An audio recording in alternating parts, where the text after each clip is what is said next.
வணக்கம் நண்பர்களே. நம்ம இருக்கிறது இப்போ ஒரு அற்புதமான ஒரு மிக பழமையான சிவஸ்தலத்தில் இருக்கோம். அதாவது இந்த ஊர் பேர் ஆலகிராமம்னு பேர். இந்த சுவாமிக்கு இறைவனை பேர் யமதண்டீஸ்வரன் பேர்.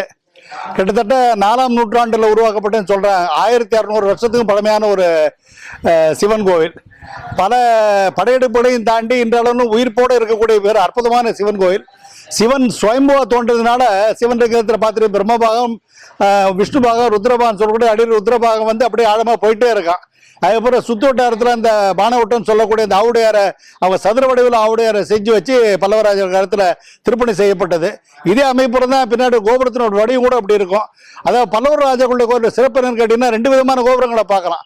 ஒன்று கஜபிருஷ்டமான சொல்லக்கூடிய அளவில் தூங்கானை மடம் அமைப்பில் இருக்கக்கூடிய ஒரு வட்ட வடிவமாக இருக்கக்கூடிய கோபுரம் அமைப்பு பெரும்பாலான கோவில்களில் இருக்கும், தொண்டை நாட்டில் குறிப்பாக. அதே தென்பாண்டி நாட்டில் போனால் அந்த மாதிரி கோபுரம் பார்க்க முடியாது. அடுத்தாப்புல ஒரு சதுரவடியில் இருக்கக்கூடிய ஒரு கோபுர அமைப்பு இங்கே இருக்கிற லிங்கத்துடைய அமைப்பை பிரதிபலிக்கக்கூடிய வகையில் அமைஞ்சிருக்கு. இந்த யமதண்டீஸ்வரர் சிறப்புன்னு கேட்டிங்கன்னா வரலாறு எல்லாரும் தெரிஞ்சிருக்கும்.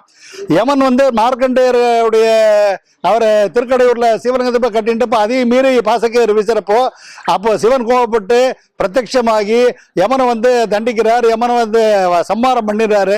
அப்புறம் யமனுடைய வேண்டுகோளுக்கு இணங்க அப்புறம் உலகத்தினுடைய நீதி காக்கப்பட வேண்டும், தர்மம் தழைக்க வேண்டும், படைத்தல் காத்தல் அழித்தல் மூன்றுதல் நடந்தாலும் அதை தாண்டி உள்ள மறைத்தலும் மரணம் என்ற உண்மையை உணர்ந்து யமனுடைய வேண்டுகோளுக்கு யமனை மன்னித்து அந்த இடத்துல உயிர் கொடுத்து அவருடைய பணியை செய்ய ஒரு அனுபவித்த ஒரு வரலாறு திருக்கடையூரில் உண்டு.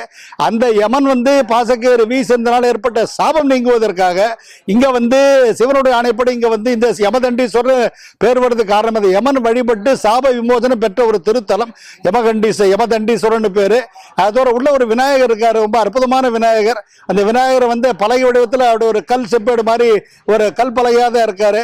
கிட்டத்தட்ட அவர் பிள்ளையார்பட்டி கற்ப விநாயகர் எவ்வளவு அதை விட காலத்தால் பிந்தியது மூத்தது என்று சொல்லக்கூடிய அளவில் ஒரு மிக அற்புதமான ஒரு வடிவமைப்பு. அப்புறம் 3 சித்தர்கள் இங்க கடிவுடை சித்தன் சொல்லக்கூடிய அவருடைய உடனா இருந்த சித்தர்கள் இந்த கோவில் திருப்பணி செய்து இன்றளவு பாதுகாத்து கொண்டு வந்திருக்காத அடையாளமாக சிவன் சன்னதியில மூலஸ்தானது உள்பக்கம் போனீங்கன்னா 3 சித்தர்களுடைய அந்த விக்கிரகங்களை சிலைகளை இன்றளவு பார்க்க முடியும். அற்புதமான திருத்தலம்.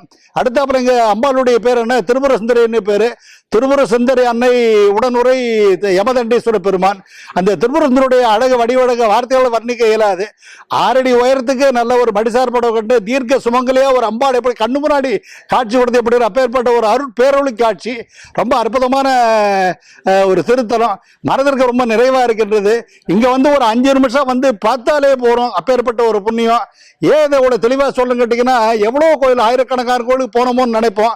ஆனா இந்த கோவிலை பொறுத்த வரைக்கும் இறைவனுடைய திருவுள்ளம் இருந்தால் மட்டும்தான் வர முடியும்.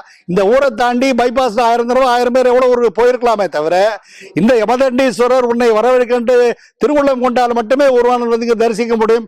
அந்த வகையிலே பார்க்கின்ற போது நாங்கள் என்ன புண்ணிய செயல் என்ன தோன்றுகின்றது.